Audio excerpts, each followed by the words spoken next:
الحمد لله رب العالمين والصلاة والسلام على سيد الأنبياء والمرسلين نبينا محمد وعلى آله وصحبه أجمعين أما بعد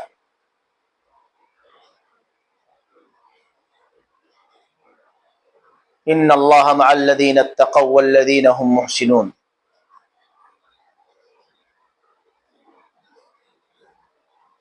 سب سے پہلے ہر قسم کی تعریف، توصیف، بڑائی اور بزرگی اس اللہ رب العالمین کے لیے ہے، جس نے ہم اور آپ کو آج کے اس درس سیرہ نبویہ سے متعلق ایک اسپیشل موضوع مسلمانوں کی ہجرت اور اس کے بعد پیش آنے والے مراحل، اس کے اندر اللہ رب العالمین نے شرکت کرنے کا موقع دیا۔ رب ذوالجلال سے دعا ہے کہ جس طریقے سے باری تعالیٰ نے آج اس موضوع کو لے کر مجھے اور میرے سامعین کو، میرے مشاہدین کو آمنے سامنے ہونے کا موقع دیا ہے، اللہ رب العالمین توفیق نصیب فرمائے کہ اس موضوع سے ہم کچھ ایسی باتیں سیکھ سکیں اور سکھا سکیں جس سے ہمارے ایمان کے اندر تازگی ہو، ہمارے اعمال کے اندر مضبوطی آئے، اور جس کی وجہ سے ہمارے دلوں میں دین اسلام کی محبت اور دین اسلام پر شیفتگی کا جذبہ پیدا ہو، اور جس کی وجہ سے نبی اکرم صلی اللہ علیہ وسلم کے وہ جانثار صحابہ جنہوں نے آغاز اسلام کے اندر دین اسلام کی خاطر، نبی رحمت صلی اللہ علیہ وسلم کی خاطر ہر قسم کی دشواریوں کا سامنا کیا، مصائب جھیلا، پریشانیوں کو جھیلا، ظلم و ستم کو برداشت کیا، گوناگوں مصیبتوں، گوناگوں آزمائشوں سے دوچار ہوئے، لیکن اللہ کی خاطر، اللہ کی رضا کی خاطر، دین اسلام کی محبت، ایمان کی محبت میں، اور مسلمانوں کو اور اسلام کی سربلندی کی خاطر جنہوں نے سب کچھ گوارا کیا، پر ان کے پاؤں کے اندر ذرہ برابر بھی لغزش نہ آئی، اور وہ اپنے جادے مستقیم سے ذرہ برابر بھی نہ ڈگمگائے۔ اللہ رب العالمین ایسے لوگوں کے اوپر بے شمار رحمتیں نازل فرمائے،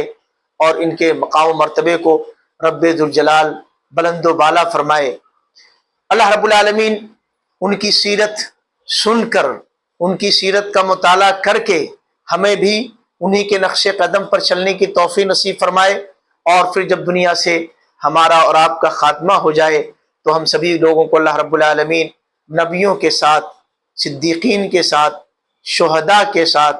اللہ رب العالمین جنت الفردوس کے اندر ہم سبھی لوگوں کا مقام اور وہاں مکان، اور وہاں پر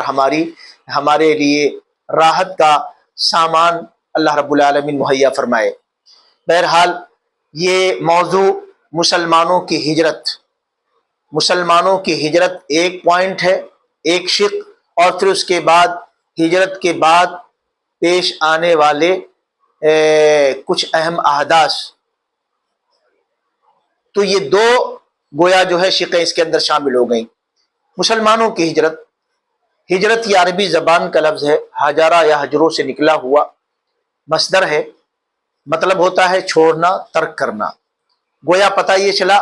کہ ہجرت کے اندر کچھ چیزوں کو چھوڑنا ہوتا ہے، کچھ چیزوں کو تیاگ کرنا ہوتا ہے۔ اب ہجرت سے شریعت کی اصطلاح میں مراد کیا ہے؟ اپنے ایمان، اپنے عقیدہ، اپنے دین کی خاطر اللہ کی رضا خوشنودی کو حاصل کرنے کے لیے انسان جہاں رہتا بستا ہے، اور جہاں رہ رہا تھا، بس رہا تھا، وہاں کی سرزمین اس کے لیے تنگ ہو جائے کہ وہاں پر وہ آزادی کے ساتھ اپنے دین پر نہیں چل سکتا، اپنے ایمان، اپنے عقیدے کی حفاظت نہیں کر سکتا، اپنی شریعت کے مطابق اپنی زندگی کو نہیں گزار سکتا، پھر ایسی صورت میں ایسے لوگوں کو اختیار دیا رب ذوالجلال نے کہ پھر وہ ایسی سرزمین کی طرف رخ کر جائیں جہاں پر وہ اپنے ایمان کی حفاظت، اپنے عقیدے کی حفاظت کے ساتھ ساتھ اللہ واحد کی عبادت اور اللہ واحد کی توحید کو قائم کر سکیں۔ چنانچہ شریعت کی اصطلاح میں اس کو کیا کہا جاتا ہے؟ شریعت کی اصطلاح میں اس کو ہجرت کہا جاتا ہے۔ اور یہ ہجرت کی دو قسمیں علماء نے بیان کی ہیں، ایک ہجرت حسیہ ہے، دوسرا ہجرت معنویہ ہے۔ حسی ہجرت کیا ہے؟ کہ انسان، جیسا کہ ابھی آپ کے سامنے بیان ہوا، ایک سرزمین چھوڑ کر دوسری سرزمین کا رخ کرے، اور وہ سرزمین کیسی ہوگی؟ یعنی ایک جگہ جہاں اس کو اپنے ایمان پر، اپنے عقیدے پر، توحید کے راستے پر چلنا مشکل ہو گیا، لوگوں نے اس کے لیے ساری زمین کو گویا تنگ کر دیا۔ ایسی صورت میں آدمی کسی ایسی سرزمین کا رخ کر لے جہاں پر وہ آزادی کے ساتھ اللہ رب العالمین کی توحید کو قائم کر سکے، اپنے ایمان اور اپنے عقیدے کی حفاظت کر سکے، تو ایسی ہجرت کو حسی ہجرت کے اندر شمار کیا جاتا ہے۔ اور اس کے مقابلے میں ایک معنوی ہجرت۔ معنوی ہجرت کیا ہے؟ کہ آدمی، اللہ رب العالمین نے جن چیزوں کو آدمی کے اوپر حرام قرار دیا ہے، جن چیزوں سے اللہ رب العالمین نے انسانوں کو روکا ہے کہ آپ ایسا نہ کریں، ایسی جو ہے چیزوں کے اندر آپ گرفتار نہ ہوں، ان چیزوں سے اپنے آپ کو بچا لینا اور اللہ رب العالمین کی حرام کردہ چیزوں کو چھوڑ دینا، اس کا نام ہجرت ہے۔ لیکن یہ ہجرت معنوی ہجرت ہے، حسی ہجرت نہیں ہے، یہ معنوی ہجرت ہے۔ بہرحال یہ ہجرت کی داستان، اس کا تعلق کہاں سے ہوتا ہے؟ دراصل اس کا تعلق ہمارے نبی جناب محمد مصطفیٰ صلی اللہ علیہ وسلم کی لائی ہوئی شریعت اور آپ کی توحید سے ہے۔ اللہ کے نبی صلی اللہ علیہ وسلم کو جب اللہ رب العالمین نے 40 سال کی عمر میں نبوت و رسالت سے سرفراز کر دیا، اور اس کا سلسلہ کہاں سے شروع ہوا؟ غار حرا کے اندر اللہ کے نبی صلی اللہ علیہ وسلم اللہ رب العالمین کی عبادت میں اپنا من لگائے ہوئے بیٹھے ہوئے تھے کہ ایک دن کی بات ہے، جبریل امین علیہ الصلوۃ والسلام حاضر ہوتے ہیں اللہ رب العالمین کے حکم سے اور کہتے ہیں اقرا،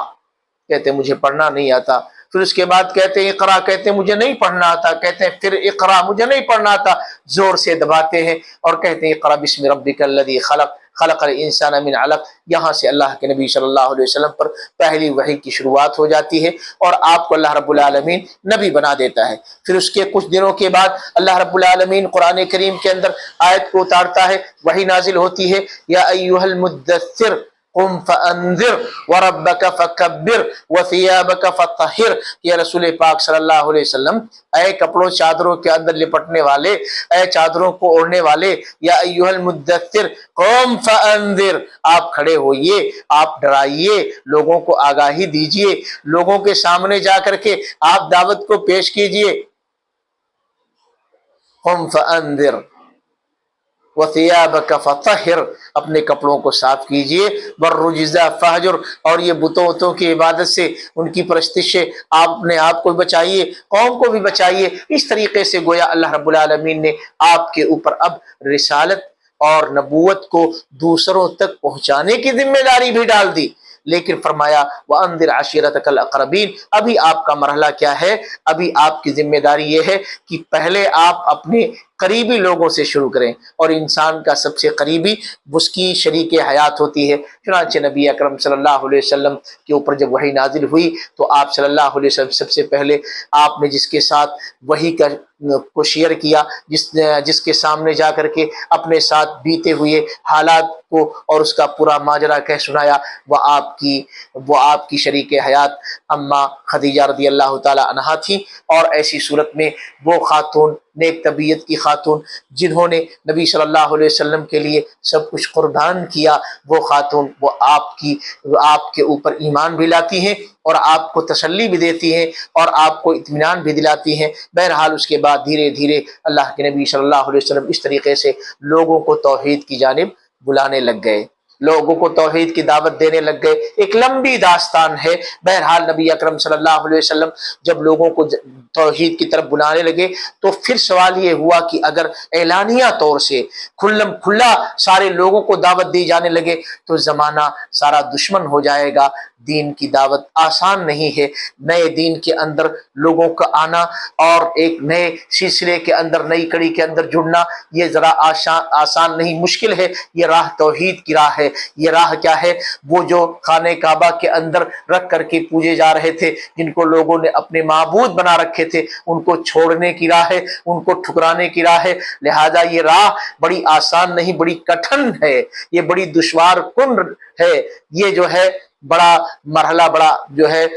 دشوار کن تھا. چنانچہ خاموشی کے ساتھ رازدارانہ طریقے سے سری دعوت کا اہتمام کیا گیا. اللہ کے نبی صلی اللہ علیہ وسلم لوگوں سے تنہائی میں ملتے، انفرادی طور سے ملتے، لوگوں کو اللہ رب العالمین کے بارے میں معرفت دلاتے، لوگوں کو اللہ رب العالمین کی پہچان کروانے کی کوشش کرتے، اور ایک اللہ رب العالمین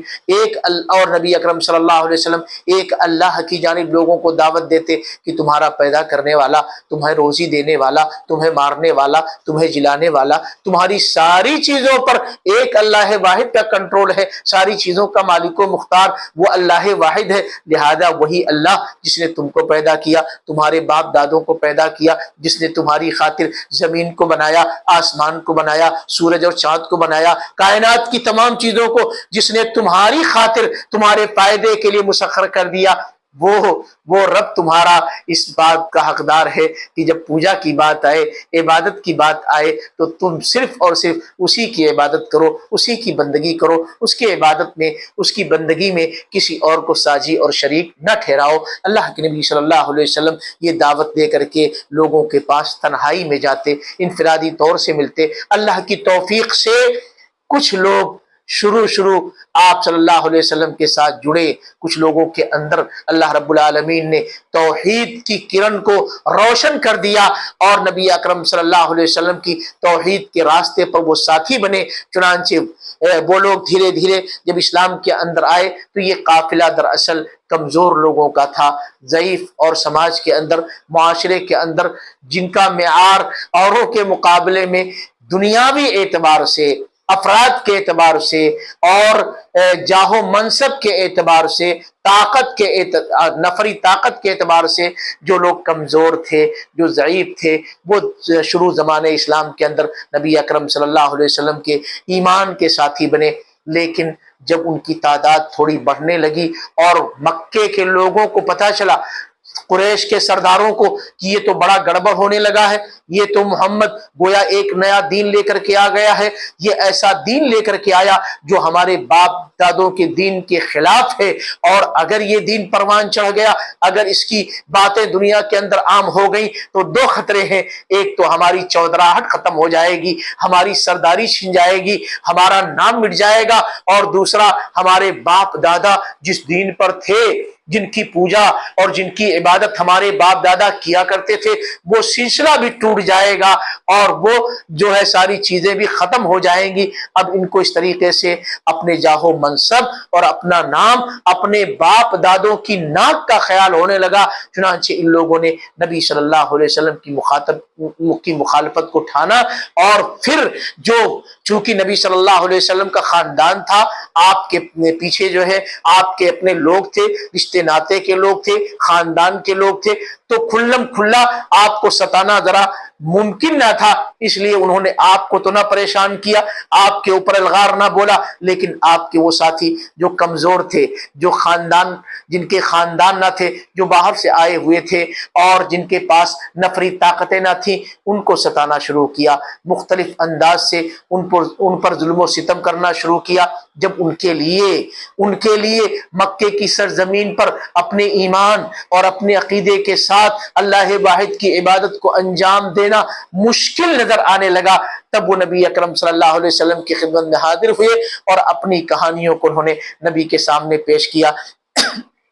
اللہ رب العالمین بہتر حالات کا جاننے والا ہے۔ چنانچہ نبی اکرم صلی اللہ علیہ وسلم کے دل میں اللہ رب العالمین نے یہ بات ڈالی کہ دیکھیں آپ کے پڑوس میں حبشہ کی سرزمین ہے، وہاں پر ایک بادشاہ نہایت ہی نرم دل، نہایت ہی انصاف پرور ہے، چنانچہ آپ اپنے ساتھیوں کو اشارہ کیجئے کہ اس سرزمین کی طرف چلے جائیں اور وہاں امن کے ساتھ، امان کے ساتھ اپنی زندگی کو گزاریں،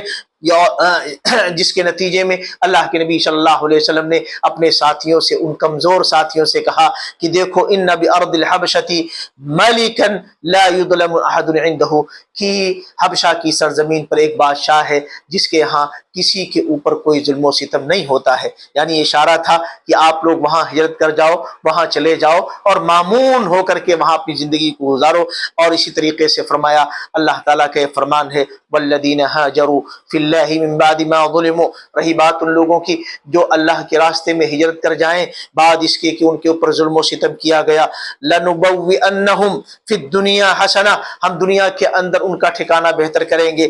ولاجر الآخرۃ اکبر، اور آخرت کا جو اجر و ثواب ہے وہ سب سے بڑھ کر کے ہے، لو کانوا یعلمون، کاش کے لوگ جانتے۔ گویا یہاں پر ان کو ترغیب دلائی گئی، ان کی تشجیع کی گئی کہ اگر آپ کے لیے حالات سازگار نہیں ہیں، آپ کے لیے اللہ واحد کی عبادت کرنا مشکل ہو رہا ہے، توحید کے سانچے میں زندگی گزارنا مشکل ہو رہا ہے، تو ایسی صورت میں آپ کو چاہیے کہ آپ ایسی سرزمین کو چھوڑ کر کے آپ ایسی سرزمین پر چلے جائیں جہاں امن کے ساتھ، سکون کے ساتھ، توحید پر قائم ہو کر کے اللہ رب العالمین کی عبادت کو آپ انجام دے سکیں۔ چنانچہ پھر اس کے بعد کیا ہوا، جب اللہ کے نبی صلی اللہ علیہ وسلم نے اشارہ کیا تو نبی اکرم صلی اللہ علیہ وسلم کے صحابہ کرام انہوں نے پھر رخت سفر باندھا، کس کے لیے؟ حبشہ کی سرزمین کے لیے۔ اور جب یہ وہاں گئے تو پھر اس کو ہجرت کا پہلا قافلہ کہا گیا، اور تاریخ کے اندر اس کو جو ہے پہلی ہجرت کا نام دیا گیا۔ حبشہ کی سرزمین پر پہلی ہجرت ہوتی ہے، یہ پہلی ہجرت رجب کے مہینے میں سن 5 بعثت نبوی کے اندر، یعنی اللہ کے نبی صلی اللہ علیہ وسلم کو نبی بنائے جانے کے 5ویں سال ماہ رجب کے اندر یہ پہلا قافلہ، اور اس کے اندر ٹوٹل 15 لوگ شامل تھے، جس میں 11 مرد تھے اور 4 خواتین تھیں۔ 11 مرد اور 4 عورتوں پر مشتمل یہ قافلہ پہلی مرتبہ مکہ کی سرزمین سے نکلتا ہے، کہاں پر؟ حبشہ کے لیے، ماہ رجب میں 5ویں بعثت کے اندر، نبوت کے 5ویں سال۔ اور یہ سارے کے سارے لوگ پیدل نکلے ساحل جو سمندر کے ساحل کی جانب، اور جدہ پہنچے۔ جدہ پہنچ کر کے وہاں پر انہوں نے 2 کشتیاں کرائے پر لی۔ یہ قافلہ جو چلا تھا اس میں عثمان ابن عفان رضی اللہ تعالیٰ عنہ اور ان کی شریک حیات نبی اکرم صلی اللہ علیہ وسلم کی صاحبزادی رقیہ بھی شامل تھی۔ یہ قافلہ، پہلا قافلہ جو ہجرت کا چلا حبشہ کی سرزمین، وہاں پر وہ اس قافلے کے اندر عثمان ابن عفان رضی اللہ تعالیٰ عنہ اور نبی صلی اللہ علیہ وسلم کی بیٹی جو آپ کی شریک حیات تھی رقیہ، یہ بھی شامل تھیں۔ یہ قافلہ، اس کے سردار، اس کے امیر عثمان بن مدعون رضی اللہ تعالیٰ عنہ تھے۔ بہرحال یہ لوگ رات کی تاریکی میں خاموشی کے ساتھ نکلے کہ کہیں ایسا نہ ہو کہ مکے کے لوگوں کو پتہ چل جائے اور پھر وہ ظالم ہم کو حبشہ کی طرف نہ جانے دیں، اس لیے پلان کر کے رات کی تاریکی میں بغیر ہنگامہ کیے ہوئے، بغیر کسی کو بتائے ہوئے صحابہ کرام کی یہ جماعت چپکے سے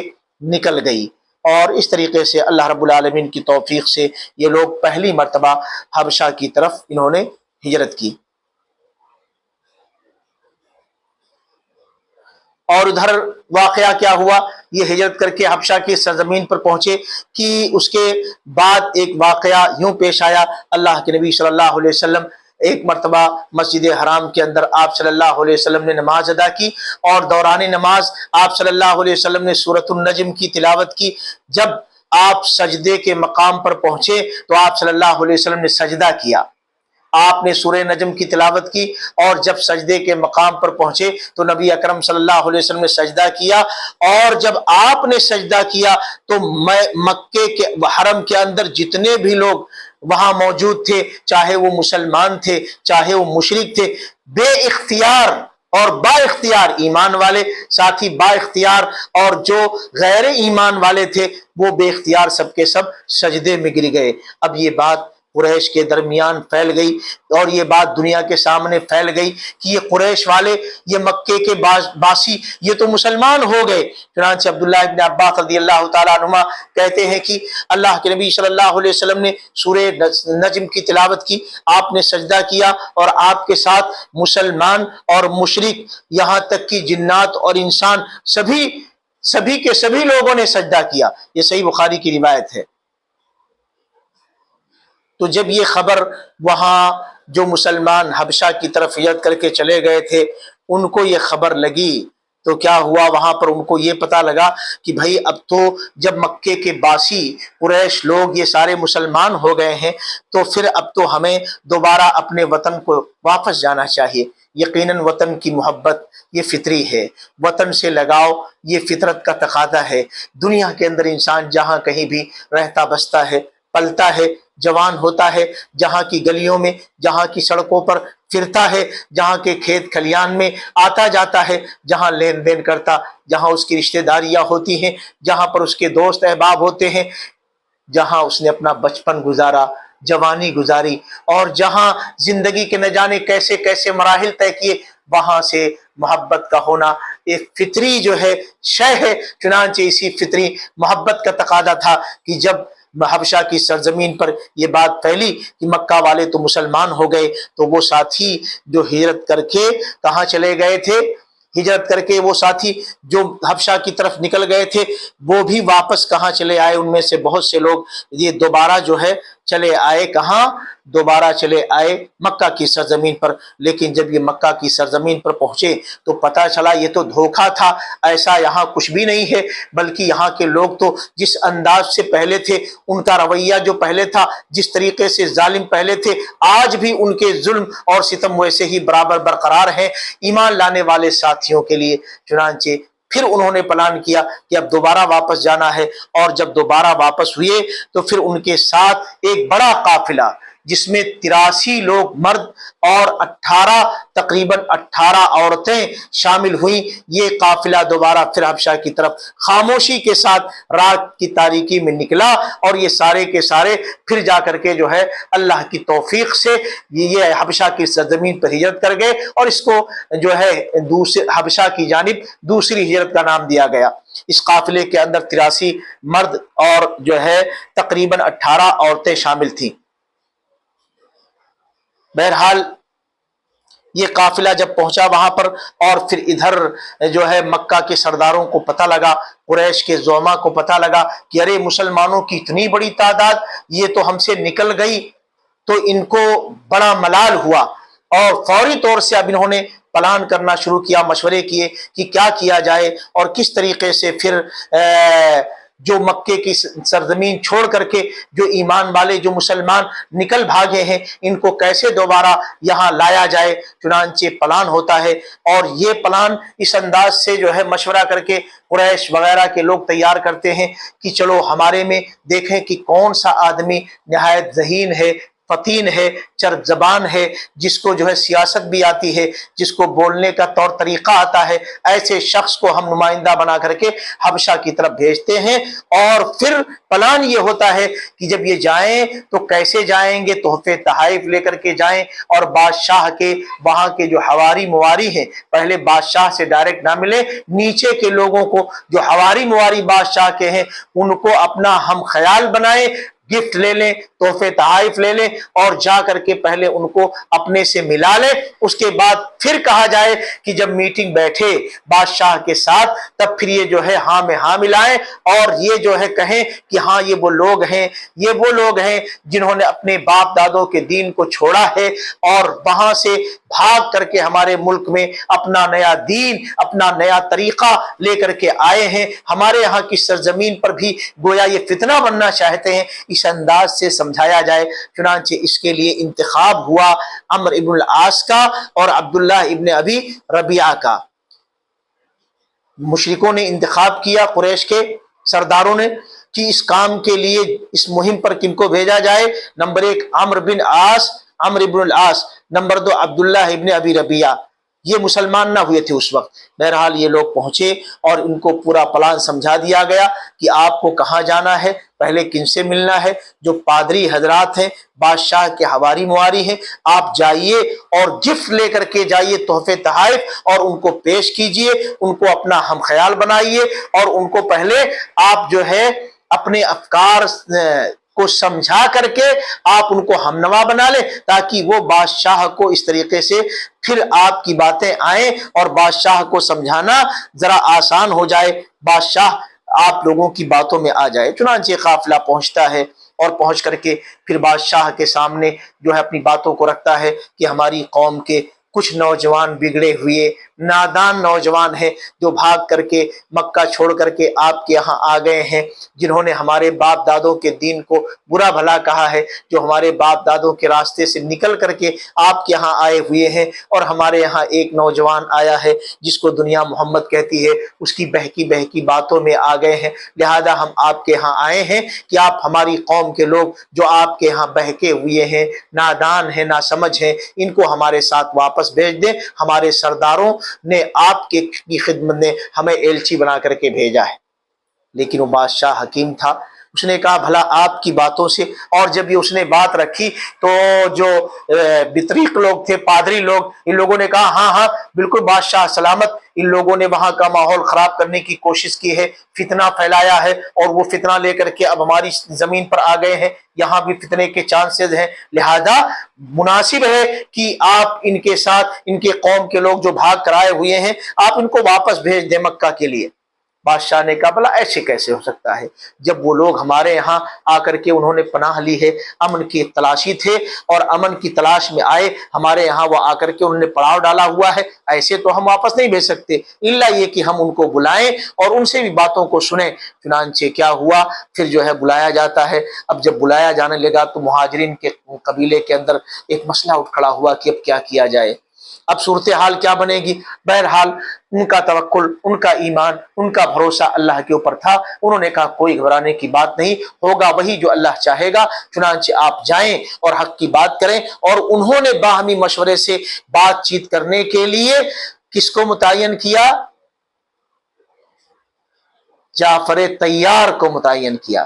جعفر ابن ابی طالب کو، کہ آپ جائیے اور جا کر کے آپ جو ہے گفتگو کریں گے، ہم لوگوں کی نمائندگی کریں گے۔ چنانچہ جعفر رضی اللہ تعالیٰ عنہ آئے، اور اس جب بات چیت کا سلسلہ شروع ہوا تو انہوں نے کہا جو ہے بادشاہ سلامت، ہم تو اپنے وطن سے آپ کے ہاں امن کی تلاش میں آئے ہیں، سکون کی خاطر آئے ہیں، یہ لوگ ہیں جنہوں نے ہمارے لیے ہماری ہی زمین کو تنگ کر دیا اور ہمارے ہی وطن کے اندر ہم کو جینا مشکل کر دیا، تو ہم اپنے ایمان کی اور اپنے جان کی اور اپنے عقیدے کی حفاظت کی خاطر آپ کے ملک کا ہم نے رخ کیا ہے، اور آپ کے یہاں کا بڑا چرچا ہے کہ آپ کے یہاں کوئی بھی آدمی عدل و انصاف سے محروم نہیں رکھا جاتا، ہر شخص کو انصاف ملتا ہے، اسی کی امید میں ہم نے آپ کی سرزمین کی طرف رخ کیا اور آپ کے جوار کو ہم نے پسند کیا ہے۔ جب بادشاہ سنتا ہے تو پھر قوم کی طرف یہ قبیلے کے جو لوگ گئے ہوئے تھے، وہ جو ہے عمرو بن العاص اور عبداللہ ابن دوسری جو شخصیت تھی، دونوں کو جو ہے بادشاہ پھر جو ہے ان سے مخاطب ہو کر کے کہتا ہاں بات کیا ہے بھئی آپ لوگ بتائیں۔ تو عبداللہ ابن ابی ربیعہ دونوں سے مخاطب ہو کر کے بادشاہ جو نجاشی تھا وہ جو ہے پھر کہتا ہے آپ لوگوں کا آخر ماجرا کیا ہے، کیوں آپ لوگ ایسا؟ تو پھر وہ لوگ کہتے ہیں یہ ایسی سی باتیں ہیں۔ بہرحال یہ لوگ کہتے ہیں کہ دیکھیں بادشاہ سلامت، ہم جو ہے ایک اللہ پر ایمان لائے ہیں، ہم توحید کے راستے پر ہیں، ہمارا یہ ماننا ہے کہ اللہ واحد کی عبادت کی جائے اور اللہ کے ساتھ کسی کو ساجی اور شریک نہ ٹھہرایا جائے، اور اللہ رب العالمین نے محمد صلی اللہ علیہ وسلم کو اپنا نبی اور رسول بنا کر کے بھیجا ہے، ہم ان کو اپنا رسول اور نبی مانتے ہیں، اور ان کے بتائے ہوئے طریقے پر چل کر کے اللہ واحد کی عبادت ہم انجام دیتے ہیں۔ اسی کے خاطر جب ہم کو ستایا گیا تو ہم نے آپ کی سرزمین کا رخ کیا ہے۔ بادشاہ کا دل نرم پڑ گیا، اور بادشاہ کو کہانی کی حقیقت سمجھ میں آ گئی اور دل سے وہیں پر اس نے اسلام کو قبول کر لیا۔ اس کے بعد بہرحال کہا کہ نہیں بھائی، جب صورتحال ایسی ہے تو پھر ہم ایسے لوگوں کو آپ کے حوالے یوں ہی نہیں کرتے، آپ لوگ واپس جائیں۔ اور بادشاہ نے ان کا پیش کیا گیا تحفہ بھی ٹھکرا دیا اور لوگوں کو مایوس کر دیا، کہا کہ آپ لوگ واپس جا سکتے ہیں، یہ ہمارے وطن میں آئے ہوئے ہیں، انہوں نے جو ہمارے ہاں پناہ لی ہے، یہ سکون کے اور امن کے متلاشی ہیں، لہٰذا ایسے لوگوں کو ہم یوں ہی واپس نہیں کرتے۔ بہرحال پھر ان لوگوں نے پلان کیا کہ نہیں، اگلے دن ہم اور سخت بات کریں گے۔ پلان میں کیا کہا کہ اب ہم چل کر کے یہ کہیں گے، عمرو بن العاص نے کہا کہ یہ لوگ تو آپ کے جو ہے آپ کے دین کو بھی برا بھلا کہتے ہیں، آپ کے دین کے بارے میں بھی یہ جو ہے الٹی سیدھی باتیں کرتے ہیں۔ چنانچہ جب دوسرا دن ہوا، پھر جو ہے دربار لگا اور پھر مکے کے یہ ایلچی حضرات جو ہے حاضر ہوئے اور انہیں کہا بادشاہ سلامت، ارے آپ نے سنا یہ جو آئے ہوئے لوگ ہیں یہ تو آپ کے دین کے بارے میں بھی برا بھلا کہتے ہیں، یا آپ کے جو ہے نبی کے بارے میں بھی الٹی باتیں کرتے ہیں۔ پھر جو ہے دوبارہ سب کو بلایا گیا، اب میٹنگ ہوئی، اب پھر مسئلہ آیا کہ آخر اب کیا کیا جائے۔ پھر اہل ایمان نے کہا کہ ہمارا ایمان، ہمارا توکل، ہمارا بھروسہ اللہ رب العالمین کی ذات پر ہے، ہم سچ کہیں گے، حق کہیں گے، جس چیز کی تعلیم ہمارے نبی صلی اللہ علیہ وسلم نے ہم کو دی ہے، جو کچھ ہمیں نبی صلی اللہ علیہ وسلم نے سکھایا ہے، ہم اسی بات کو بادشاہ سلامت کے سامنے پیش کریں گے۔ چنانچہ حاضر ہوئے اور پھر جعفر رضی اللہ تعالیٰ عنہ نے پھر کہا کہ بے شک اے بادشاہ سلامت، ہمارا یہ عقیدہ ہے، ہم یہ کہتے ہیں کہ عیسیٰ ابن مریم یہ اللہ کے رسول ہیں، عیسیٰ ابن مریم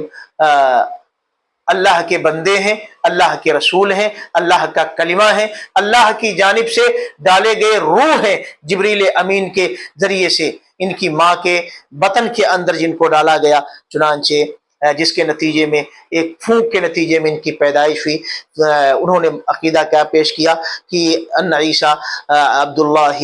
ورسولہ وکلمتہ القاہ الی مریم وروح منہ، کہ عیسیٰ علیہ السلام اللہ کے بندے ہیں اور اللہ کے رسول ہیں اور اللہ کا کلمہ ہے، یعنی کلمے کن کے نتیجے میں ان کی پیدائش ہوئی ہے، اور یہ کیا ہے، جبریل علیہ السلام کے پھونک کے نتیجے میں ان کی پیدائش ہوئی ہے، تو یہ روح ہے۔ یہ سن کر کے جو بادشاہ اسہمہ نجاشی تھا، اس نے ایک زمین پر پڑی ہوئی لکڑی کو اٹھایا اور کہا اللہ کی قسم عیسیٰ علیہ السلام اس سے اتنا بھی تجاوز نہیں کرتے۔ یہ سننا تھا کہ قوم بکھر گئی، پوری ایک دم جو ہے آگ بگولا ہو گئی، اور ایسا لگا کہ اب سورش ہو جائے گی، بادشاہ کے خلاف بغاوت ہو جائے گی۔ تب بادشاہ نے کہا کہ بھئی میرا مقصد تو یہ ہے، دیکھو کہ عیسیٰ علیہ السلام کی حقیقت ہے، نہ یہ کہ جو ہے جو سامنے بات کی جا رہی ہے، یعنی وہاں سے ایک جو ہے ایک انداز سے بادشاہ جو ہے اپنی حکومت اور اپنی جو ہے سلطنت کو بھی بچانا چاہا، لیکن اس کے دل کے اندر ایمان رچ اور بس گیا تھا، اور اللہ کی توفیق سے وہ بادشاہ نجاشی نبی اکرم صلی اللہ علیہ وسلم کی جیسا کی بشارتیں ہیں وہ مسلمان ہو گیا تھا۔ اس نے پھر کیا ہے نبی اکرم صلی اللہ علیہ وسلم کے ساتھیوں کے ساتھ بڑا اچھا معاملہ کیا، عزت و احترام کے ساتھ رکھا، یہاں تک کہ جب تک یہ مسلمان وہاں تھے بڑے عزت و احترام کے ساتھ زندگی گزارتے تھے۔ اور پھر اس بات کا پتہ کیسے چلے گا، آگے کی باتیں اس کی دلیل بنیں گی۔ چنانچہ جب اللہ کے نبی صلی اللہ علیہ وسلم اس طریقے سے ایمان کا قافلہ مکے کی سرزمین پر دھیرے دھیرے آگے بڑھتا رہا، اور پھر وہ دن بھی آیا کہ اللہ رب العالمین کے حکم سے مدینے کے کچھ لوگوں کو اللہ رب العالمین نے توحید کی دولت سے مالا مال کر دیا، وہ ایمان کے اندر جو ہے آگے، اور وہ انہوں نے آ کر کے نبی اکرم صلی اللہ علیہ وسلم سے ملاقات کی، اور پھر بیعت کا سلسلہ شروع ہوا، بیعت عقبہ اولا، اور اس کے بعد پھر بیعت عقبہ ثانیہ۔ پھر دھیرے دھیرے مدینے کے اندر یثرب کی سرزمین، مدینہ اس وقت نہ تھا، یثرب کی سرزمین پر دعوت وہاں عام ہوئی، قرآن کی تعلیم بچوں کو دی جانے لگی، دھیرے دھیرے دھیرے دھیرے ہر گھر کے اندر اسلام کی دعوت، ایمان کی دعوت، اسلام کا چرچا، ایمان کا چرچا، نبی آخر الزماں کا چرچا تمام پورے یثرب کے ہر گھر کے اندر جو ہے پہنچ گیا، اور ایک قافلہ اہل ایمان کا مضبوط قافلہ یثرب کی سرزمین سے تیار ہونے لگا۔ چنانچہ وہ لوگ پھر دوبارہ بیعت عقبہ کے لیے آئے، نبی اکرم صلی اللہ علیہ وسلم کے ہاتھوں پر انہوں نے بیعت کی، اور ایک بڑی تعداد ان مسلمانوں کی تھی، اور اس طریقے سے پھر اللہ رب العالمین نے مدینے کی سرزمین کو وہ مسلمان جو مکے کی سرزمین پر ستائے جا رہے تھے،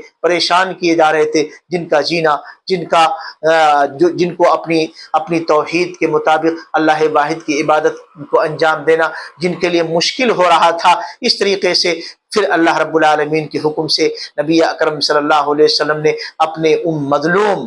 مقہور اور ستائے ہوئے ساتھیوں کو، حالات کے مارے ہوئے ساتھیوں کو اللہ کے نبی صلی اللہ علیہ وسلم نے اجازت دی کہ وہ مدینہ، وہ یثرب کی سرزمین کی طرف ہجرت کر جائیں، اور وہاں جا کر کے پھر آزادانہ ماحول میں اللہ واحد کی توحید کو قائم کریں، دین کے راستے پر چلیں اور دین کے نگہبان بنیں، اور پھر دھیرے دھیرے پھر جو ہے آس پاس کے علاقوں میں بھی دین کو پھیلانے کی کوشش کی جائے۔ ایک پلان تیار ہوا، اور اللہ رب العالمین کے حکم سے نبی اکرم صلی اللہ علیہ وسلم نے اپنے ساتھیوں کو پھر اجازت دی کہ وہ جو ہے یثرب کی سرزمین کی طرف ہجرت کر کے جائیں۔ بہرحال وہ پہلی داستان ہجرت کی، وہ حبشہ کی سرزمین کی طرف پہلی ہجرت، پھر اس کے بعد دوسری ہجرت، اور اب یہ جو ہے پھر اس کے بعد ماحول بنتا ہے مدینہ منورہ، جس کو پہلے یثرب کہتے تھے۔ مدینہ منورہ تو اس وقت ہوا جب نبی اکرم صلی اللہ علیہ وسلم ہجرت کر کے یثرب کی طرف چلے گئے، تب پھر اس کا نام مدینہ النبی صلی اللہ علیہ وسلم قرار پایا۔ بہرحال یہ اسلامی تاریخ کا ایک نہایت ہی روشن باب ہے، نبی اکرم صلی اللہ علیہ وسلم کا مکے کی سرزمین سے مدینہ منورہ کی طرف نکل جانا۔ ایک لمبا موضوع ہے، اس پر گفتگو کرنا، یہ کافی وقت اس پہ درکار ہوگا۔ بہرحال اللہ رب العالمین کی توفیق سے نبی اکرم صلی اللہ علیہ وسلم کا مکہ کی سرزمین سے مدینہ منورہ کی طرف ہجرت کر جانا، یثرب کی طرف ہجرت کر جانا، یہ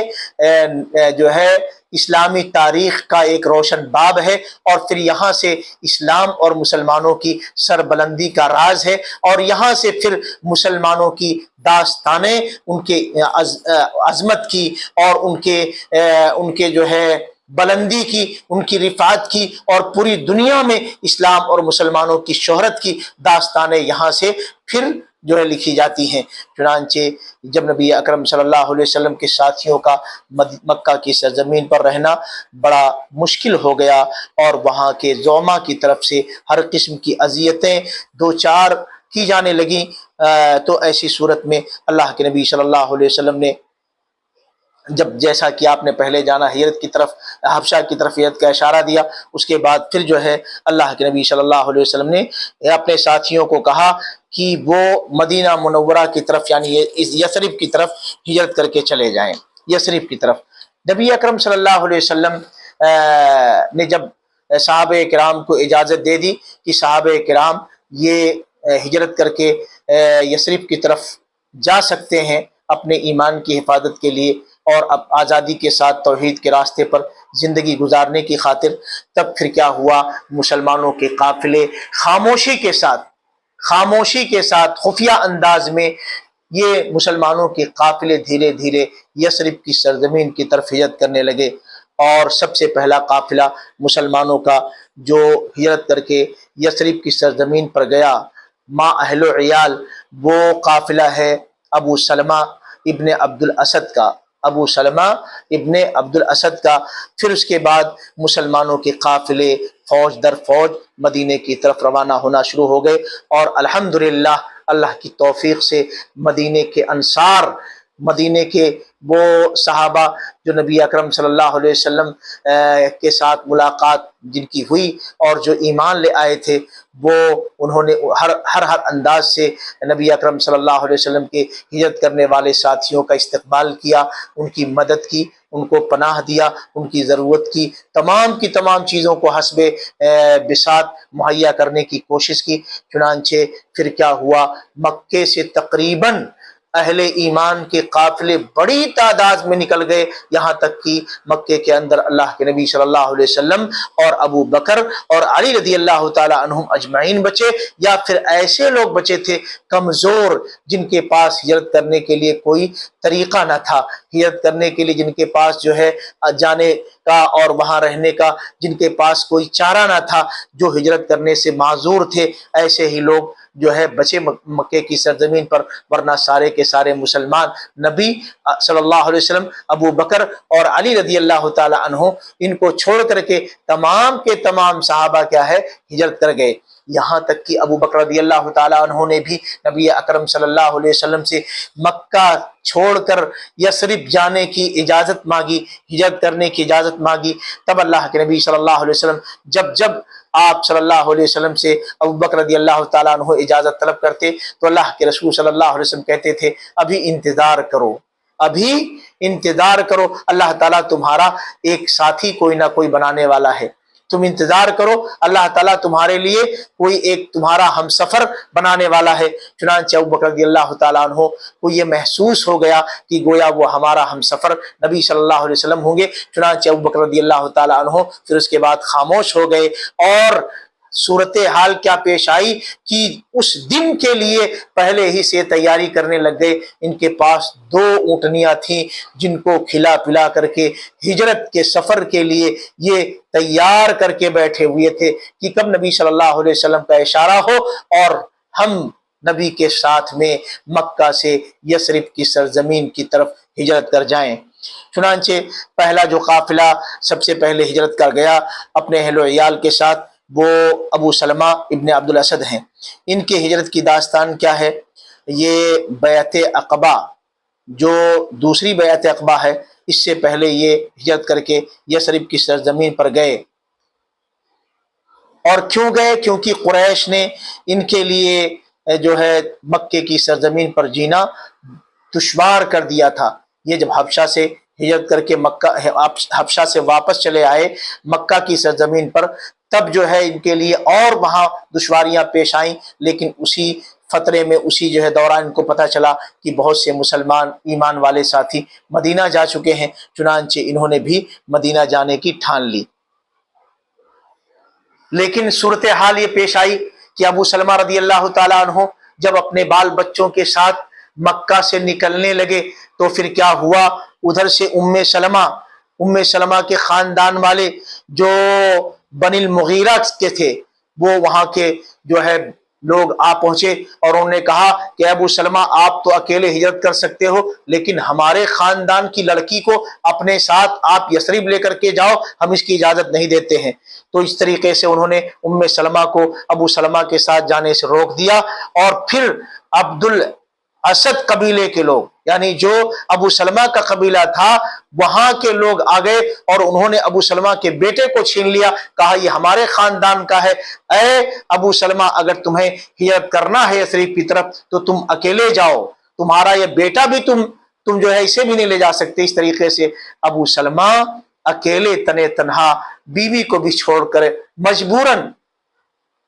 ظالموں نے بیوی کو چھین لیا، ظالموں نے بچے کو چھین لیا، لیکن ابو سلمہ اللہ کی خاطر، اللہ کی رضا کی خاطر اور دین اسلام کی اور اپنے ایمان کی، اپنے عقیدے کی حفاظت کی خاطر، اللہ رب العالمین کی توحید پر زندگی گزارنے کی خاطر انہوں نے سب کچھ گوارا کر لیا اور اللہ رب العالمین کے لیے وہ یثرب کی طرف ہجرت کر گئے۔ ادھر حالت کیا ہوئی؟ ام سلمہ کہتی ہیں جب ابو سلمہ ہجرت کر کے چلے گئے تو پھر یہ مکے کے ٹیلوں کے اوپر آ کر کے دن بھر بیٹھ کر کے روتی تھی۔ حالت کیا ہوئی کہ ایک مرتبہ کی بات ہے کہ ان کے خاندان کے کچھ لوگ جو ہے ادھر سے گزر رہے تھے،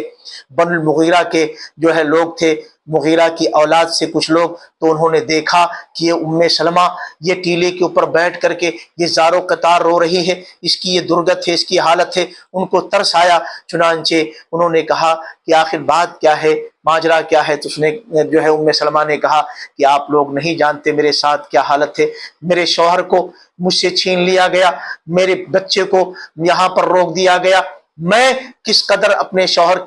کے بغیر زندگی گزار رہی ہوں، میری کیا حالت ہے، میری درگت کیا ہے، میرے ساتھ کیسے کیسے مسائل پیش آ رہے ہیں، اس کے بارے میں بہتر اللہ ہی جانتا ہے۔ چنانچہ جب یہ شکوہ انہوں نے کیا اور اس طریقے سے اپنے اوپر ہونے والے ظلم کو انہوں نے نہایت ہی اچھے انداز سے بیان کیا، تو ان نوجوانوں کے دلوں میں رحم کا جذبہ پیدا ہو گیا، اور انہوں نے آ کر کے اپنے قوم کے لوگوں کو کہا، ارے ظالموں بس کرو، کتنا ظلم ڈھاؤ گے ایک مسکین خاتون کے اوپر، اس کے معصوم بچے کے اوپر، جانے دو اس کو۔ چنانچہ اس کے بعد پھر قوم کے لوگوں نے کہا، اچھا ٹھیک ہے، تو جا اور اپنے بچے کو بھی لے جا ابو سلمہ جہاں ہے وہاں تو بھی چلی جا۔ اس طریقے سے پھر ام سلمہ بھی ہجرت کر کے اپنے شوہر ابو سلمہ کے پاس یثرب چلی آئیں۔ اور اس کے بعد پھر کیا ہوا، ہجرت کا یہ قافلہ آگے بڑھتا رہا۔ ابو سلمہ کے بعد پھر اور کئی ایک لوگ اپنے اہل و عیال کے ساتھ مکے سے ہجرت کر کے مدینہ چلے گئے، جن میں سے عامر ابن ربیعہ اور ان کی بیوی لیلہ بنت ابی حتمہ ہیں، اسی طریقے سے عبداللہ ابن جہش اور ان کے بھائی ابو احمد ابن جہش، یہ سارے کے سارے جو ہے یہاں سے ہجرت کر کے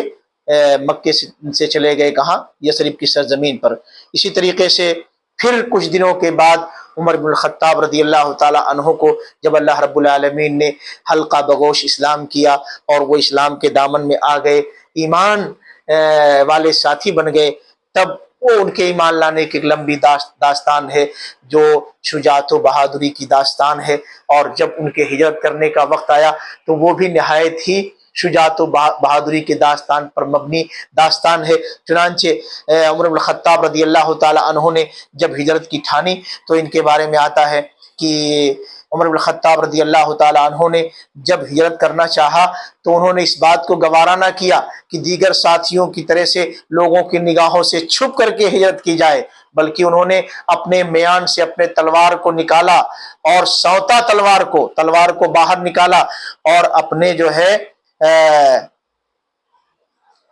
اپنے تیر کمان کو اپنے ساتھ لیا، اور اس کے بعد پھر مکہ آئے، حرم کے اندر آئے اور وہاں پر اپنے گھوڑے کے اوپر سوار ہوئے اور مکے کے اندر آئے، مقام ابراہیم کے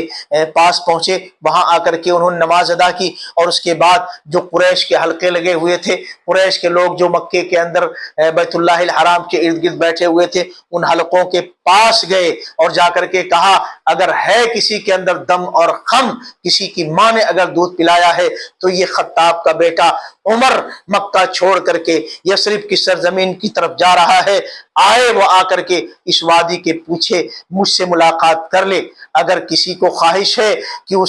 وہ اپنے بچوں کو یتیم کرے تو آ جائے، اگر کوئی چاہتا ہے کہ اس کے ماں باپ جو ہے اس کو گم پائیں، وہ جو ہے تو اب آئے اس وادی کے پیچھے مجھ سے ملاقات کر لے، اگر کوئی چاہتا ہے کہ وہ اپنی بیویوں کو بیوہ چھوڑے تو آ کر کے مجھ سے اس وادی کے پیچھے ملاقات کر لے۔ اس طریقے سے انہوں نے قوم کے لوگوں کو چیلنج کیا اور بہادری کے ساتھ جو ہے ہجرت کرنا شروع کیا، لیکن کسی کی ہمت نہ ہوئی کہ وہ آ کر کے عمر بن الخطاب رضی اللہ تعالی عنہ سے ملاقات کرتا۔ اس طریقے سے پھر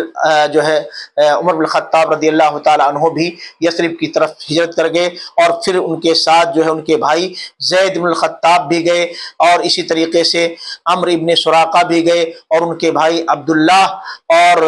خنیس ابن حذافہ، اور اسی طریقے سے اور بڑی تعداد میں صحابہ کرام مکے سے ہجرت کر کے یثرب کی سرزمین کی طرف چلے گئے، اور یہ سارے کے سارے قباء کے اندر جا کر کے انہوں نے قباء کے اندر جا کر کے یہ رفاعہ ابن عبد المنذر اور بلال ابن رباح اور سعد ابن ابی وقاص اور عمار ابن یاسر رضی اللہ عنہم اجمعین کے ہاں انہوں نے اپنی مہمان نوازی درج کرائی،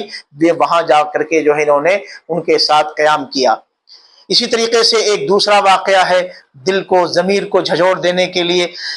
سہیب ابن سنان الرومی رضی اللہ تعالیٰ عنہ کی ہجرت کا واقعہ ابن ہشام نے ذکر کیا ہے کہ سہیب رضی اللہ تعالیٰ عنہ نے جب ہجرت کا ارادہ کیا تو قریش کے لوگوں نے کہا کہ تو ہمارے پاس فقیر، کنگال، قلاش آیا تھا، اور یہاں آ کر کے جب تیرا مال بڑھ گیا، تو مالدار ہو گیا، تو اب ہمیں چھوڑ کر کے ہماری سرزمین کو چھوڑ کر کے جا رہا ہے؟ اگر تجھے جانا ہے تو تو جا، لیکن ہم تیرے ساتھ تیرا مال لے جانے نہیں دیں گے، کیونکہ یہ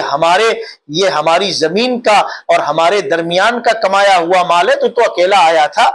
قلاش تھا، فقیر تھا، تہی دست تھا، لہذا ہم تجھے مال تیرا لے جانے نہیں دیں گے۔ تو یہ سن کر کے صہیب ابن سنان الرومی رضی اللہ تعالیٰ عنہ نے کہا کہ اگر تمہارے دلوں کی یہی خواہش ہے تو بے شک یہ سارے مال لے لو، لیکن مجھ کو یثرب کی سرزمین کی طرف جانے دو۔ چنانچہ انہوں نے اپنا سارا مال قریش کے حوالے کر دیا اور اللہ کی رضا کے خاطر وہ مکہ چھوڑ کر کے یثرب کی سرزمین پر چلے گئے۔ جب یہ خبر نبی اکرم صلی اللہ علیہ وسلم کو لگی تو اس وقت نبی اکرم صلی اللہ علیہ وسلم نے فرمایا ربحا صہیب، ربحا صہیب، کہ صہیب کی یہ تجارت کامیاب ہو گئی، صہیب کی یہ تجارت کامیاب ہو گئی۔ اپنے اس تجارت کے اندر صہیب رضی اللہ تعالیٰ عنہ کامیاب ہو گئے۔ اس طریقے سے جب صحابہ کی تعداد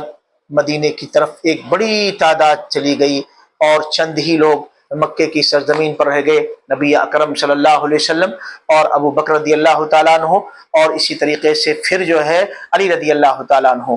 اب یہاں پھر جب حالات دھیرے دھیرے مدینے کے اندر سازگار ہو گئے اور مکے کے اندر حالات جو ہے خراب سے خراب تر ہونے لگے، تب اللہ رب العالمین نے اپنا جو ہے اجازت دی اپنے حبیب جناب محمد مصطفیٰ صلی اللہ علیہ وسلم کو کہ آپ بھی مکہ کی سرزمین چھوڑ کر آپ یثرب کی طرف چلے جائیں، مدینہ کی طرف چلے جائیں۔ چنانچہ جب اللہ رب العالمین کا حکم آیا، جبرائیل امین علیہ السلام آئے اور آ کر کے خبر دیا کہ اللہ تعالیٰ آپ کو اجازت دیتا ہے کہ آپ اب مکہ کے لیے نکل جائیں۔ ظالموں نے کیا کیا، جب دیکھا کہ مکے کی یہ بڑی تعداد میں لوگ چلے گئے تو ان کو خطرہ لاحق ہو گیا کہ کہیں ایسا نہ ہو کہ اچانک کسی دن محمد بھی ہم کو چھوڑ کر کے چلا جائے۔ پھر ان لوگوں نے دار الندوہ جو ان کا تھا اس کے اندر میٹنگ بلائی اور سارے قبیلوں کے بڑے بڑے سردار جو ہے اکٹھا ہوئے اور ان لوگوں نے پلان کیا کہ دیکھو اب تو عین ممکن ہے کہ کسی وقت محمد بھی ہم سے بھاگ سکتا ہے، نعوذ باللہ ثم نعوذ باللہ۔ تو اس طریقے سے جب ان لوگوں نے پلان کیا تو کہا ایسا کرتے ہیں کہ ہر قبیلے سے ایک نوجوان شامل ہو اور پھر سارے قبیلے کے نوجوان مل کر کے یک بیک محمد صلی اللہ علیہ وسلم پر حملہ کرے اور اس طریقے سے محمد کو قتل کر دیا جائے، تاکہ جب خون بہا کا مسئلہ آئے، قصاص کا مسئلہ آئے تو پھر ان کا خون کیا ہوگا کہ سارے قبیلوں کے درمیان بڑھ جائے گا، ہر قبیلے کے اندر سے ان کا قاتل ہوگا، تو اس طریقے سے کیا ہوگا ان کے خاندان والے بھلا کس سے بدلہ لیں گے۔ اس طریقے سے کیا ہوگا معاملہ آسان ہو جائے گا اور لوگ جو ہے قصاص دینے سے بچ جائیں گے۔ یہ پلان ظالموں نے کیا، مکے کے سرداروں نے کیا، زعما نے کیا، لیکن اللہ رب العالمین کا حال کیا ہے کہ اللہ تعالیٰ ساری چیزوں کو جاننے والا ہے، اور اللہ رب العالمین نے فرمایا ہے وَيَمْكُرُ اللَّهُ وَيَمْكُرُونَ يَمْكُرُ اللَّهُ وَاللَّهُ خَيْرُ الْمَاكِرِينَ، کہ لوگ پلان کرتے ہیں، لوگ سازشیں کرتے ہیں اور اللہ ان کے پلان کو فیل کرنے کے لیے پلان کرتا ہے، اور اللہ کا پلان سب سے بھاری ہوتا ہے، اللہ کا پلان سب سے بہتر ہوتا ہے۔ چنانچہ کیا ہوا، جب یہ ظالموں نے پلان کیا دار الندوہ کے اندر بیٹھ کر کے، اللہ رب العالمین نے جبریل کے ذریعے سے نبی اکرم صلی اللہ علیہ وسلم کو اس کی اطلاع بھیج دی اور خبر کر دیا اور کہا جبریل علیہ السلام نے کہ اللہ کے رسول صلی اللہ علیہ وسلم آپ آج کی رات اپنے بستر پر نہ سوئیے گا، آج کی رات آپ اپنے بستر پر نہ سوئیں۔ چنانچہ اللہ کے نبی صلی اللہ علیہ وسلم نے اپنی جگہ پر علی رضی اللہ تعالیٰ عنہ کو سونے کے لیے کہا، اور اب ہجرت کا پلان تیار ہو رہا ہے۔ نبی اکرم صلی اللہ علیہ وسلم کے بستر پر علی کو سونے کے لیے کہا گیا، اور ادھر رات میں اللہ کے رسول صلی اللہ علیہ وسلم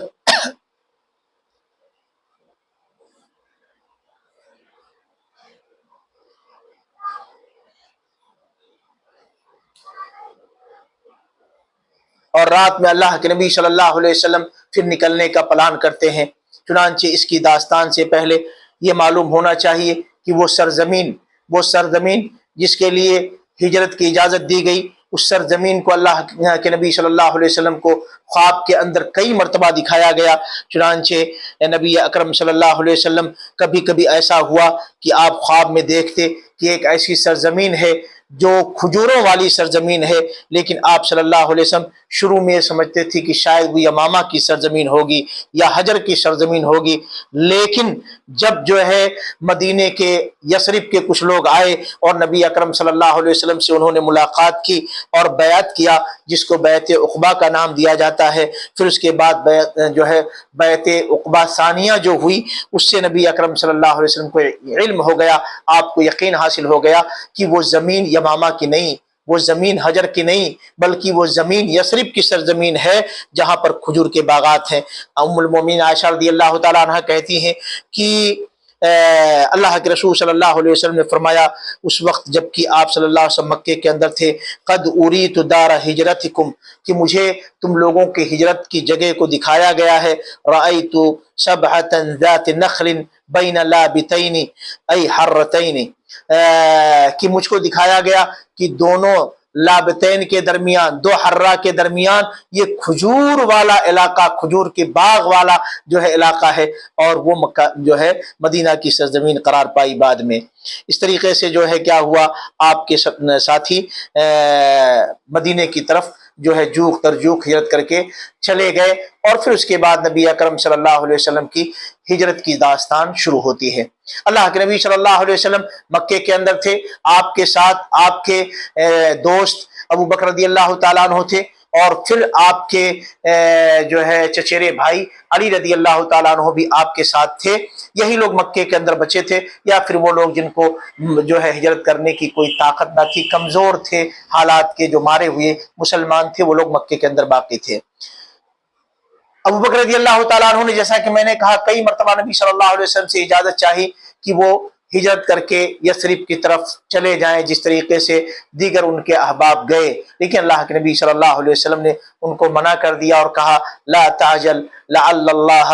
یجعل لک صاحبا، کہ آپ جلد بازی نہ کریں، امید ہے کہ اللہ تعالیٰ آپ کا کوئی ہم سفر بنا دے گا۔ اور اس طریقے سے اللہ کے نبی صلی اللہ علیہ وسلم کی چاہت تھی کہ ابو بکر رکیں، اور ابو بکر اور نبی صلی اللہ علیہ وسلم دونوں ایک ساتھ نکلیں۔ ہجرت کی رات نبی اکرم صلی اللہ علیہ وسلم کس طریقے سے آپ ہجرت کرتے ہیں، مکے کو چھوڑتے ہیں۔ مکہ کو جب آپ کو چھوڑنا ہوا تو یاد رہے وطن کو چھوڑنا بڑا مشکل ہے، وطن کی یادیں انسان کو ستاتی ہیں، وطن کی مٹی سے انسان کو پیار ہوتا ہے۔ نبی اکرم صلی اللہ علیہ وسلم جب مکے سے باہر نکلے تو آپ صلی اللہ علیہ وسلم مکے کے ٹیلوں وغیرہ کو دیکھ کر کے آپ نے کہا اے مکہ، بے شک تو میرے نزدیک اللہ کی سب سے محبوب سرزمین ہے، اگر تیرے باسیوں نے، مکے کے رہنے والوں نے میرے اوپر زمین کو تنگ نہ کیا ہوتا، مجھے مجبور نہ کیا ہوتا، تو میں تجھ سے کبھی بھی نہ نکلتا۔ یہ اللہ کے نبی صلی اللہ علیہ وسلم کے آخری الفاظ تھے کہ آپ کہہ رہے تھے کہ وطن تو میرے نزدیک محبوب ہے، میں تجھ سے نکلنا نہیں چاہتا، لیکن تیرے ہی رہنے والوں نے مجھے نکلنے پر مجبور کیا ہے، اس کے لیے میں یہاں سے جا رہا ہوں۔ بہرحال اللہ کے نبی صلی اللہ علیہ وسلم کی ہجرت کیسے ہوئی؟ جب قریش نے دیکھا کہ یہ معاملہ تو خطرناکی کی طرف جا رہا ہے، مسلمان سارے جو ہے مکہ چھوڑ کر یثرب کی طرف جا رہے ہیں، تو ڈر لاحق ہوا کہ کہیں ایسا نہ ہو راتوں رات محمد صلی اللہ علیہ وسلم بھی نکل جائیں۔ چنانچہ ان لوگوں نے دار الندوہ کے اندر، جیسا کہ میں نے ذکر کیا، میٹنگ کی اور نبی صلی اللہ علیہ وسلم کے قتل کا پلان بنایا، اور یہ پلان اللہ رب العالمین نے جبریل امین کے ذریعے سے نبی اکرم صلی اللہ علیہ وسلم کو اس پلان سے اللہ رب العالمین نے باخبر کر دیا۔ چنانچہ اللہ کے نبی صلی اللہ علیہ وسلم اللہ رب العالمین کے حکم سے نکلے، آپ نے اپنے بستر پر علی رضی اللہ تعالی عنہ کو سلایا، اور اللہ رب العالمین کے حکم سے اللہ پر توکل و بھروسہ کرتے ہوئے آپ صلی اللہ علیہ وسلم نکلے۔ اور جب نکلے تو اس وقت کیا عالم تھا کہ اللہ کے نبی صلی اللہ علیہ وسلم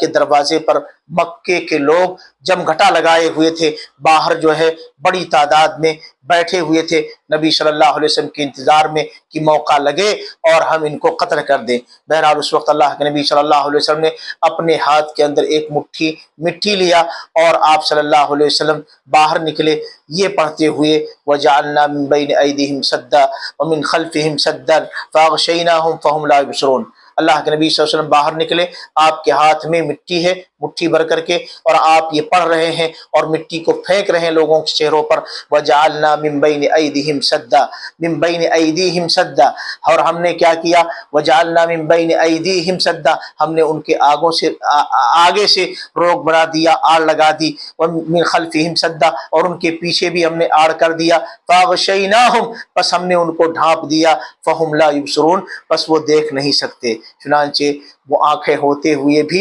بیٹھ کر انتظار میں بیٹھے ہی رہ گئے، اور اللہ رب العالمین کے حکم سے نبی صلی اللہ علیہ وسلم اللہ کے فضل سے بالکل امن و امان کے ساتھ نکل گئے۔ جب انہوں نے صبح کی اور دیکھا تو کیا دیکھا کہ بستر سے محمد کی جگہ پر علی نکل رہے ہیں، تو سارے کے سارے ماتھا پکڑ کر بیٹھ گئے، پریشان ہو گئے، گھبرا اٹھے، یہ کیا ہوا؟ اس کے بعد علی رضی اللہ تعالیٰ عنہ سے انہوں نے پوچھنا شروع کیا۔ علی رضی اللہ تعالیٰ عنہ نے کہا مجھ کو نہیں پتا کہ محمد کہاں گئے، میں تو سو رہا تھا، میں تو نیند میں تھا، مجھے کیا پتا۔ بہرحال اس کے بعد اللہ رب العالمین نے یہ آیت کریمہ نازل کی، وَإِذْ يَمْكُرُ بِكَ الَّذِينَ كَفَرُوا، یاد کریں اس وقت کو جبکہ کافر لوگ آپ کے خلاف پلان کر رہے تھے، یثبتوک، کہ آپ کو قید میں ڈال دیں، او یقتلوک، یا آپ کا مرڈر کر دیں، او یخرجوک، یا آپ کو نکال دیں، وَيَمْكُرُونَ وَيَمْكُرُ اللَّهُ، یہ پلاننگ کر رہے تھے اور اللہ ان کے پلان کو فیل کرنے کے لیے پلان کر رہا تھا، واللہ خیر الماکرین، اور سارے پلان کرنے والوں سے بہتر پلاننگ اللہ کی ہوتی ہے۔ سورہ انعام کی آیت نمبر 30۔ بہرحال اللہ کے نبی صلی اللہ علیہ وسلم پھر کیا ہوا، اب کس طریقے سے آپ کی ہجرت کی شروعات ہوتی ہے۔ اللہ کے نبی صلی اللہ علیہ وسلم، ہمارے نبی صلی اللہ علیہ وسلم ابو بکر رضی اللہ تعالیٰ عنہ کے پاس آئے، اور اس وقت ابو بکر رضی اللہ تعالیٰ عنہ کا عالم یہ تھا کہ چونکہ آپ نے اشارہ دے دیا تھا کہ ہجرت کرنا ہے اور آپ کا کوئی ہم سفر ہوگا، تو آپ صلی اللہ علیہ وسلم کی خاطر اور اپنے لیے نبی جو ہے ابو بکر رضی اللہ تعالیٰ عنہ نے 2 سواریوں کا انتظام پہلے سے کر رکھا تھا، ان کے پاس 2 سواریاں تھیں، ان کو کھلا پلا کر کے بالکل تیار کر رکھا تھا۔ چنانچہ ان دونوں سواریوں کو عبداللہ ابن اریقط، ان کو جو ہے گائیڈ کے لیے، گائیڈ کی حیثیت سے راستہ دکھانے کے لیے ان کا انتخاب کیا گیا، اور دونوں جانوروں کو، دونوں سواریوں کو ان کے حوالے کیا گیا کہ یہ لے کر کے غار ثور پر 3 رات کے بعد آئیں گے۔ اب ہم جا رہے ہیں، نبی صلی اللہ علیہ وسلم اور ابو بکر جا رہے ہیں، جب 3 راتیں گزر جائیں، تیسری رات ہو تو تیسری رات کے اندر یہ لوگ یہ لے کر کے جو 3 راتوں کے بعد یہ عبداللہ ابن اریقط ان جو ہے سواریوں کو لے کر کے غار ثور پر آئیں گے۔ چنانچہ ایسا ہی ہوا، اور اس درمیان کیا ہوا کہ اس کی داستان کچھ لمبی ہے۔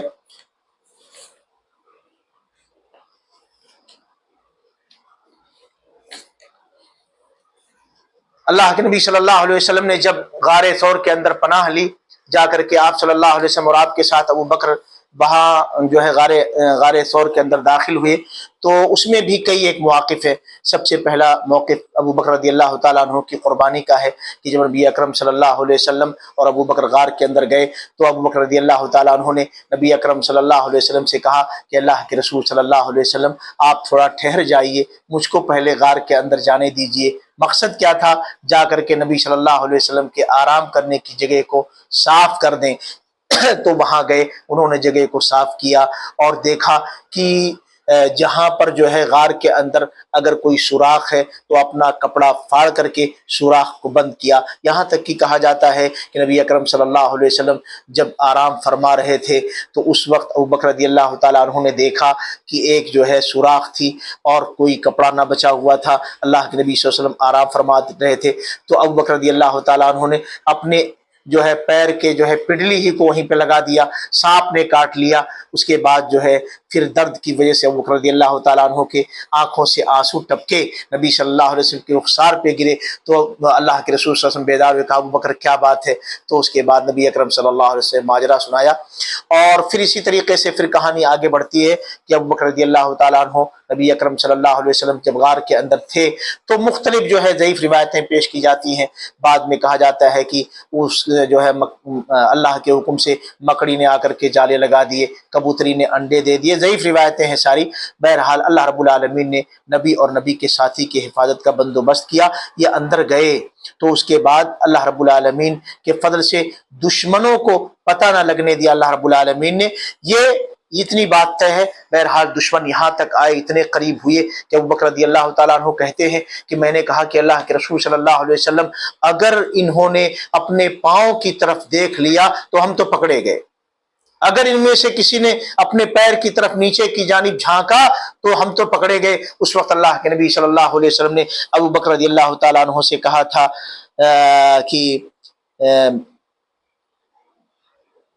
کہ بھلا بتاؤ ما ظنک باثنین اللہ ثالثہما، کہ ان دونوں کے بارے میں تمہارا کیا خیال ہے جن کا تیسرا اللہ ہو، ان دونوں کے بارے میں تمہارا کیا خیال ہے جن کا تیسرا کون ہو؟ اللہ ہو۔ اور اللہ کے نبی صلی اللہ علیہ وسلم نے ابوبکر رضی اللہ تعالیٰ عنہ کو تسلی دیتے ہوئے کہا تھا لا تحزن ان اللہ معنا، لا تحزن ان اللہ معنا، آپ کبیدہ خاطر نہ ہوں، آپ ٹینشن میں نہ پڑیں، آپ رنجیدہ نہ ہوں، بے شک اللہ ہمارے ساتھ ہے، بے شک اللہ ہمارے ساتھ ہے۔ تو اللہ کے نبی صلی اللہ علیہ وسلم نے ابوبکر رضی اللہ تعالیٰ عنہ کو اس طریقے سے تسلی دی۔ بہرحال جب اللہ کے نبی صلی اللہ علیہ وسلم اور ابوبکر رضی اللہ تعالیٰ عنہ یہ غار کے اندر چلے گئے تو پلاننگ کے تحت کیا ہوا کہ رات کے وقت میں ابوبکر رضی اللہ تعالیٰ عنہ کے لڑکے عبداللہ یہ جو ہے دن بھر مکے کے اندر رہیں گے اور مکے کی خبریں قریش اور جو لوگ ہیں جو نبی کے اور ابوبکر کے بارے میں جو کچھ باتیں کریں گے رضی اللہ تعالیٰ عنہ کے سلسلے میں جو باتیں کریں گے وہ ساری خبریں لے کر کے شام کے وقت میں عبداللہ غار کے اندر آئیں گے۔ اور اسی طریقے سے دوسرا جو ہے عامر ابن فہیرہ جو ابوبکر رضی اللہ تعالیٰ عنہ کا نوکر تھا، اس کو یہ حکم ہوا کہ آپ جو ہے بکریاں اپنے جو ہے دن بھر آپ بکریاں جو ہے چرائیں اسی کے آس پاس میں، اور رات کو آپ بھی عبداللہ کے ساتھ میں آ کر کے ملاقات کریں۔ اس طریقے سے کیا ہوا، جب رات کا اندھیرا چھاتا عبداللہ پوری خبر لے کر کے مکہ اور وہاں کے لوگوں کی نبی اکرم صلی اللہ علیہ وسلم کی خدمت میں حاضر ہو جاتے، اور ادھر جو ہے بکریوں کا ریوڑ لے کر کے عامر ابن فہیرہ یہ جو ہے پہنچ جاتے اس طریقے سے۔ اور پھر ایک جو ہے بعض روایتوں سے پتہ چلتا ہے کہ اسماء بنت ابی بکر رضی اللہ تعالیٰ عنہ یہ نبی اکرم صلی اللہ علیہ وسلم اور اپنے ابا جان وغیرہ کے لیے کھانے کی کچھ چیزیں بنا کر کے وہ جو ہے لے کر کے آ جاتی تھیں، اور اللہ کے نبی صلی اللہ علیہ وسلم آپ کے یار غار اور اسی طریقے سے عبداللہ اور اسی طریقے سے عامر ابن فہیرہ یہ سارے کے سارے وہاں کھانا کھاتے، اور اس طریقے سے ان کے دن غار کے اندر گزرتے رہے۔ پھر جب 3 دن کی مدت گزری اور اس درمیان اور بھی کچھ مزے کے واقعے پیش آئے، اسماء بنت ابی بکر رضی اللہ تعالیٰ عنہ کہتی ہیں کہ جب جو ہے میرے ابا جان غار کے اندر تھے تو اس وقت جو ہے میرے دادا جان ابو قحافہ یہ ابو بکر کے بیٹے جو ہے معذرت کے ساتھ ابو بکر رضی اللہ تعالیٰ عنہ کے والد محترم یہ گھر کے اندر آئے اور کہا کہ تمہارے باپ نے جو ہے تم لوگوں کے ساتھ بڑا ظلم کیا، دیکھو خود بھی گیا اور کچھ چھوڑ کر بھی نہیں گیا، سب کچھ لے کر کے چلا گیا۔ تو اسماء نے کہا نہیں ابا، نہیں جو ہے دادا جان، بات ایسی نہیں ہے، ابا بہت خیر چھوڑ کر کے گئے ہیں، ابا جو ہے ہماری ضرورتوں کے لیے روپے پیسے چھوڑ کر گئے ہیں، ایسی بات نہیں ہے۔ اور پھر کہا میں نے کیا کیا کہ ابا جان جہاں پر جو ہے اپنے پیسے وغیرہ رکھا کرتے تھے ایک سوراخ دیوار کے اندر تھی، اس کے اندر رکھتے تھے، چنانچہ میں نے ایک پوٹلی لیا، اس میں پتھر کو بھرا اور پھر لے جا کر کے اس جگہ رکھا، اور ہمارے دادا ابو قحافہ یہ اس وقت نابینا ہو چکے تھے، ان کو جو ہے نظر نہیں آتا تھا، پھر ان کا ہاتھ پکڑا اسماء نے اور لے جا کر کے اس جو ہے چھوٹے چھوٹے پتھروں والے گٹھر کو جو رکھا ہوا تھا کہا کہ دیکھو دادا جان یہ ابا جو ہے ہمارے لیے دینار وغیرہ چھوڑ کر کے گئے ہیں۔ تو یہ دیکھ کر کے ہاتھ اس پر پھیرا، پھر جو ہے ابو قحافہ کو جو